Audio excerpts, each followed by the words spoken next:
Hello friends, मैं doctor Shefali Agarwal. अपने इस वीडियो में मैं आपको इंसोम्निया के बारे में बताऊंगी। तो व्हाट इज़ इंसोम्निया? इंसोम्निया एक स्लीप डिसऑर्डर है। अब नॉर्मली हर किसी की बॉडी को डिफरेंट स्लीप रिक्वायरमेंट होती है, लेकिन फिर भी एडल्ट्स में या फिर ओल्ड एज में मिनिमम 7 आवर्स की नींद चाहिए होती है। अब यदि हमारी नींद नहीं पूरी हो पा रही है, चाहे हमें रात को बहुत देर से नींद आती हो या फिर नींद बार बार खुलती रहती हो या फिर मॉर्निंग में हमारी नींद बहुत जल्दी खुल जाती हो, तब हम उसको इंसोम्निया कहते हैं। इस इंसोम्निया की वजह से या तो बहुत थके थके महसूस करेंगे या फिर चिड़चिड़ापन या फिर कंसंट्रेशन में प्रॉब्लम होगी।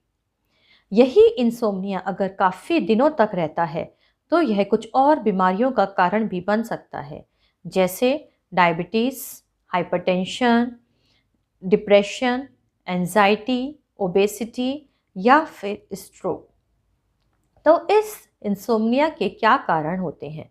What are the causes of insomnia? यह नींद क्यों नहीं आ पाती है? तो first and the primary cause of insomnia is stress, यानी कि आप चिंता और तनाव में रहते हैं।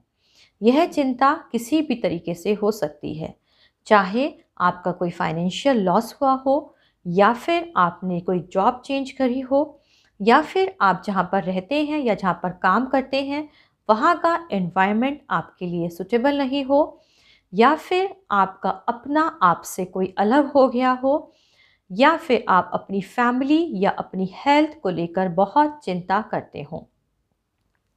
अब यदि यही वजह होती हैं आपके नींद ना आने की, तो जब आप सोने जाते हैं तो ये सब बातें आपके दिमाग में घूमती हैं और आपकी नींद में बाधा डालती हैं। तो ऐसे में आप क्या करें? आप सोने से पहले कुछ ऐसा करें जिससे कि आपका माइंड डाइवर्ट हो जाए। चाहे आप डीप ब्रीथिंग एक्सरसाइज करें या फिर कोई लाइट म्यूज़िक सुने या फिर आप कोई अच्छी बुक पढ़ें या फिर कुछ भी ऐसा करें जो आपको अच्छा लगता हो और आपका माइंड उन सब बातों से अलग रहे। हमेशा अपनी सोच को पॉजिटिव रखें या फिर सोने से पहले हल्का सा वार्म बाथ लें, जिससे आप रिलैक्स फील करेंगे और हो सकता है आपको नींद अच्छी आए। Now the second cause of insomnia is physical और मेंटल इलनेस, यानी कि आपकी बीमारी की वजह से आपकी नींद डिस्टर्ब रहती है, चाहे वह अस्थमा हो जिसमें खांसी आती हो या फिर हार्ट डिजीज़ हो एंजाइना की वजह से या फिर आपको डायबिटीज़ हो, आपको यूरिन के लिए बार बार उठना पड़ता हो या फिर आर्थराइटिस या शियाटिका में आपको बहुत दर्द रहता हो जिसकी वजह से आपकी नींद बार बार खुलती रहती हो या फिर मेल्स में प्रोस्टेट इनलार्जमेंट की वजह से भी नींद बार बार खुलती है, और या फिर आपको कोई मेंटल इलनेस, शिज़ोफ्रेनिया, अल्जाइमर हो जिसकी वजह से आपको रात को नींद नहीं आ पाती है, या फिर आप बहुत खर्राटे लेते हैं जिसे स्नोरिंग कहते हैं, या फिर स्लीप एनिया यानी कि सोते सोते अचानक से आपकी नींद खुल जाती है ऑक्सीजन की कमी की वजह से और आपकी नींद में वह बाधा पहुंचाती है। तो यदि इन वजह से आपको नींद नहीं आ पा रही है तो अपने जो आपकी बीमारी है उसका प्रॉपर ट्रीटमेंट कराएं। Third is poor sleep routine या स्लीपिंग एनवायरनमेंट, यानी कि जब आपका सोने का कोई टाइम नहीं है, चाहे वह आपकी जॉब की वजह से हो या आपको शिफ्ट में काम करना पड़ता हो या रात को आप टीवी, मोबाइल, लैपटॉप या स्क्रीन वीडियो गेम करते हो जिसकी वजह से आपकी नींद में बाधा रहती है, या फिर आपका जो सोने का एनवायरनमेंट है, आपका रूम में लाइट है या फिर आपके रूम में बहुत शोर आता है। तो यदि इन वजह से आपको नींद नहीं प्रॉपर आ पा रही है तो आप कोशिश करें थिक कर्टेन्स या ब्लाइंड्स डालने की, जिसकी वजह से यदि शोर है तो वो शोर ना आए, लाइट है तो लाइट ना पाए, और रात को सोने से पहले टीवी, मोबाइल, लैपटॉप या कोई भी स्क्रीन नहीं करें। आपकी जॉब ऐसी है तो कोशिश करें ऐसी जॉब करने की, चेंज करने की जिसमें आपका एक टाइम हो, आपको रात को प्रॉपर नींद ले पाए।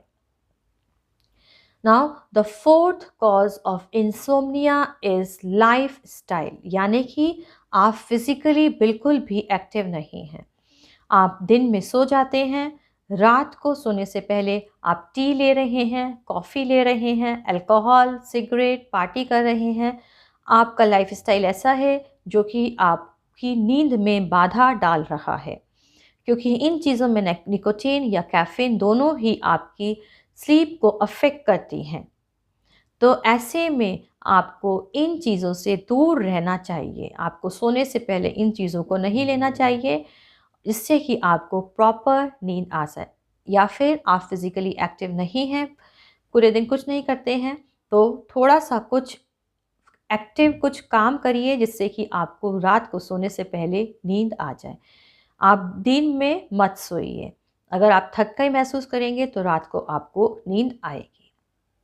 Now, what are the homeopathic medicines we give in these cases of insomnia? तो होम्योपैथी में हम कॉन्स्टिट्यूशनल मेडिसिन निकालते हैं, ये देखते हैं कि पेशेंट को नींद क्यों नहीं आ रही है, उसके या किस वजह से नींद नहीं आ रही है। जैसे कि इग्नेशिया हम तब देते हैं जब पेशेंट को कोई उससे अलग हो गया हो, किसी दुख की वजह से, किसी तनाव की वजह से, उसका कोई फाइनेंशियल लॉस हो गया हो जिसकी वजह से वो चिंता में डूबा रहता हो, तब हम इग्नेशिया 1 एम पोटेंसी में देते हैं। इग्नेशिया 1 एम के साथ साथ पैसीफ्लोरा इनकार्नेटा का क्यू 20-20 बूंदे पानी में मिलाकर सोने से पहले 3 बार लें, तो आपको अच्छी नींद आएगी और इसका कोई साइड इफ़ेक्ट भी नहीं है। ये माइल्ड सेडेटिव है। इग्नेशिया 1 एम हम ऐसे लोगों में देते हैं, या फिर nux vomica 1 M. Nux vomica 1 M उन लोगों में देते हैं जो बहुत ज़्यादा टी, अल्कोहल, कॉफ़ी का सेवन करते हैं। मोस्टली मेल्स होते हैं। अधिकतर उनको गैस की प्रॉब्लम या स्टमक से रिलेटेड कोई ना कोई प्रॉब्लम रहती है। उनको रात को नींद नहीं आ पा रही है। उनको नींद तो आ जाएगी, लेकिन जो उनकी नींद है वो बहुत अर्ली मॉर्निंग खुल जाएगी, उसके बाद उनको नींद नहीं आती है। पेशेंट थोड़ा इरिटेबल होता है, तब हम उनमें नक्स वोमिका 1 एम देते हैं। इसके विपरीत यदि पेशेंट को रात को सोने में दिक्कत हो रही है, यानी कि रात को बहुत देर से सो पा रहा है, प्लस पेशेंट फीमेल है, उसकी वीपिंग टेंडेंसी है, यानी कि उसको बात बात पर रोना आ जाता है, तब हम पल्सेटिला 1 एम में देते हैं। उसको प्यास भी कम लगती है, उसको सिंपैथी भी अच्छी लगती है, कोई उसको समझाए, प्यार करे, उसको अच्छा लगेगा। पल्सेटिला 1 एम या नक्स वोमिका 1 एम के साथ साथ भी हम पैसीफ्लोरा का टिंचर देते हैं। या फिर आर्सेनिक एल्बम उन लोगों में दी जाती है 1 एम पोटेंसी में जिन लोगों को बहुत ही एंजाइटी या रेस्टलेसनेस रहती है, यानी कि पेशेंट को बहुत घबराहट रहती है, चाहे वह अपनी हेल्थ को लेकर हो, चाहे वो अपनी फैमिली को लेकर हो। तब हम आर्सेनिक एल्बम 1 एम पोटेंसी में देते हैं।